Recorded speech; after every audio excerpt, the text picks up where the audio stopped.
the Forbidden City. Even its name stirs something in the imagination. It's a whisper from an older China, a place of emperors and secrets. Hidden behind walls for centuries, today it stands open. Yet it still holds on to its mysteries, inviting us to explore its depths. For those who know where to look, Beijing offers a glimpse back in time. Right in the heart of the city lies this ancient palace complex. It's a sprawling testament to the power and artistry of Imperial China. Within those walls, emperors ruled, dynasties rose and fell, and history was written.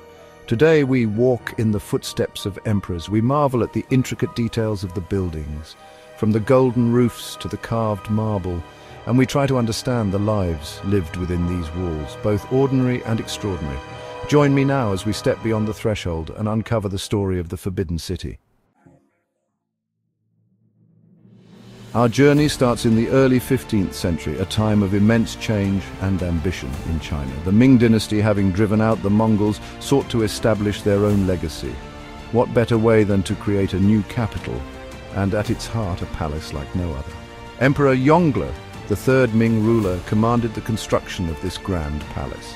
From 1406 to 1420, over 1 million workers, from skilled artisans to laborers, toiled tirelessly. They brought the emperor's vision to life. Stone was brought from vast distances, precious woods were carved with exquisite detail, and the finest silks adorned the halls. The Forbidden City was not just a palace, it was a statement. It proclaimed the Ming Dynasty's power and their connection to the mandate of heaven, the divine right to rule. It was a symbol of a new era for China. The city was carefully designed according to principles of feng shui, ensuring harmony with the cosmos. It was a place where heaven and earth met, and the emperor, as the son of heaven, presided over all. Imagine walking through the gates of the Forbidden City for the first time. You'd be met by a sea of golden roofs shimmering under the sun, a sight that would take your breath away. The architecture is a marvel of precision and artistry, meticulously planned and executed. The Forbidden City is actually a complex of 980 buildings, with over 9,000 rooms. It's laid out on a perfect north-south axis, reflecting the ancient Chinese belief in cosmic order. The most important buildings, like the Hall of Supreme Harmony, where the emperor held court, are situated along this central axis. They diminish in size as you move further away, symbolizing the emperor's supreme authority. Everywhere you look, you see symbolism embedded in the architecture. The color yellow, reserved for the emperor, dominates the rooftops. The number 9, representing the emperor's ultimate power, appears repeatedly in the design elements. Even the arrangement of the buildings with courtyards and gates reinforces the idea of hierarchy and order. The Forbidden City wasn't just a testament to architectural grandeur. It was a physical representation of the Confucian principles that govern Chinese society. Every detail, from the layout to the decorations, served to reinforce the emperor's position as the son of heaven and the upholder of cosmic harmony. Life inside the Forbidden City was a world unto itself.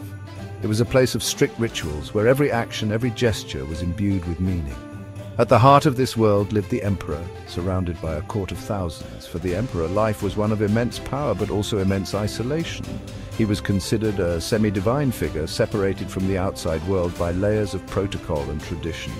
Even his family, wives, concubines, and children lived within the palace walls, subject to the same rigid rules and hierarchies. The day began at dawn with a strict schedule of audiences, rituals, and administrative duties. Every aspect of the emperor's life, from his meals to his clothing, was carefully dictated by tradition.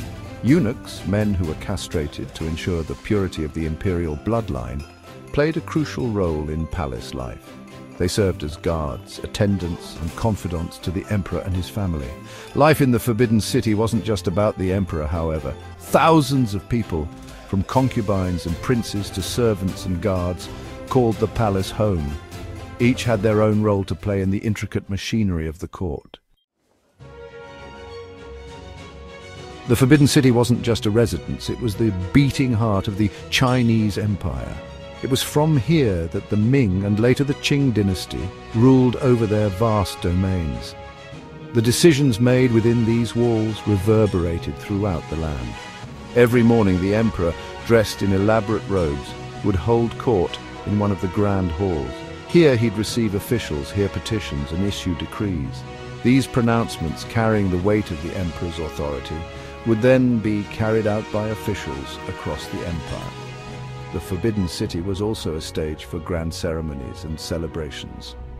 The most important of these was the Lunar New Year, a time for feasting, fireworks, and reaffirming the emperor's connection to the heavens. These events served to reinforce the power of the dynasty and legitimize their rule in the eyes of the people. It was also a place of intrigue and power struggles. Behind the facade of order and harmony, factions within the court vied for influence. Eunuchs, consorts, and officials all played their part in the intricate dance of power that determined the fate of the empire. For centuries, the Forbidden City stood as a symbol of imperial might. However, by the late 19th century, the Qing dynasty, weakened by internal strife and external pressure, began to crumble. In 1912, the last emperor, Puyi, abdicated the throne, marking the end of 2,000 years of imperial rule in China. The fall of the Qing dynasty had a profound impact on the Forbidden City. No longer the seat of imperial power, its future was uncertain. However, instead of being abandoned or destroyed, the palace complex was preserved, albeit with some concessions to the new republic. Puyi and his family were allowed to remain in the inner court, while the outer court was transformed into a museum. This marked the beginning of the Forbidden City's transformation from a place of seclusion to a place of learning and cultural heritage. In 1925, the Palace Museum was officially established, opening up the Forbidden City to the public for the first time in its history. People from all walks of life could now wander through the halls and courtyards that were once the exclusive domain of emperors and courtiers. Today, the Forbidden City stands as one of the most popular tourist destinations in the world. Visitors from all corners of the globe flock to marvel at its architectural splendor, to imagine the lives lived within its walls, and to connect with China's rich history. It's more than just a museum, it's a living testament to Chinese civilization. The Palace Museum has done an incredible job of preserving not just the buildings themselves, but also the art, artifacts, and stories they contain. Ongoing restoration projects ensure that future generations will be able to experience the Forbidden City in all its glory. The Forbidden City is a powerful reminder of China's past, a symbol of both the glory and the transience of power. But it's also a testament to the enduring power of human creativity and the importance of preserving our shared cultural heritage. As we walk through its grand halls and serene courtyards, we're reminded that history is not just something to be read in books, but something to be experienced. The Forbidden City, once closed off to the world, now stands open, inviting us all to step inside and uncover its secrets.